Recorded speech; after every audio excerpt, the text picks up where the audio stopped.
Every year around Halloween, we are treated to an outpouring of what could only be described as scare literature, telling us about how the holiday is satanic and evil and should not be celebrated by Christians. These opinions are backed up by some rather unusual and very frightening fantasies masquerading as historical facts. The following videos are not intended to address whether or not Satan exists, nor to show that witches are nice granola-eating vegetarians and tree huggers who wouldn't harm a fly. Nor is it an attack on fundamentalist Christians, but rather a discussion concerning some of the so-called facts offered in some anti-Halloween publications.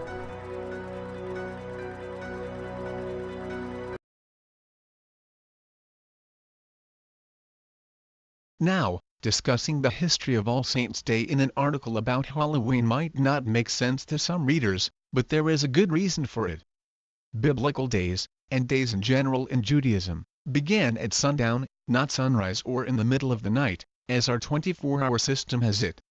Halloween is the evening, before All Saints' Day itself, October 31st. Worldwide, the traditions and celebrations around this and similar days, to remember the beloved dead, like Dia de los Muertos, are varied and culturally dependent. But they're not stolen ancient pagan traditions, and it is certainly not an example of Christianity subverting ancient European paganism. Proponents of the pagan origins of Halloween will tell you that originally the holiday was Samhain, an ancient Celtic holiday linked to the harvest. Samhain is also a lunar holiday, meaning the timing of the celebration inevitably shifts with the stage and phase of the moon in either direction of October 31st. Additionally, there are no historically verifiable references to Halloween before the 10th century. The supposedly archaic pagan calendar placing Samhain on October 31st was created in those long ago days of yore between the 1950s and 1970s.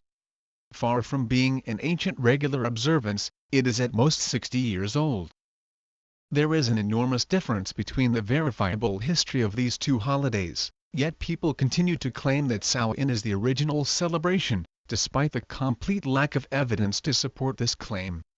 The reasons why and how these claims have come to be are varied.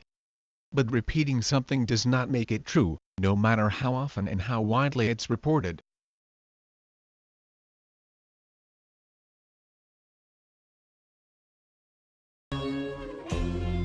In ancient times, hundreds of years before the dawn of history, lived an ancient race of people, the Druids.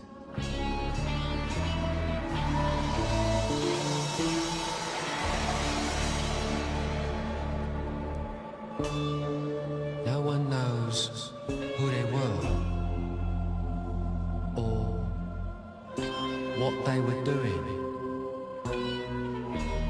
but their legacy remains, hewn into the living rock of Stonehenge.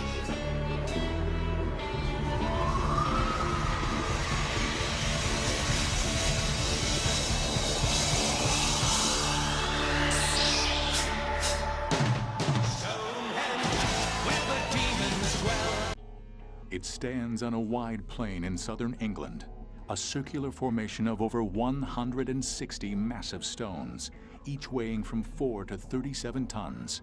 When was it created? How and why? It's fascinating to go there and see them and to actually experience how big these stones are, how much effort it must have taken to get them there, and how much organization and planning that society must have had in order to plan something like this and carry it out. In the Middle Ages, they thought it was made by magic. Geoffrey of Monmouth says that Stonehenge was built at the direction of Merlin, who brought the stones from Ireland.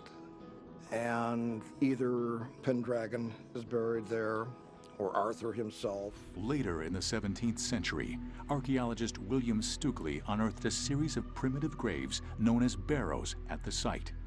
This discovery helped establish the theory that Stonehenge was built by the Druids, the priests of the pre-Christian Celtic tribes. and for 300 years that was the accepted theory.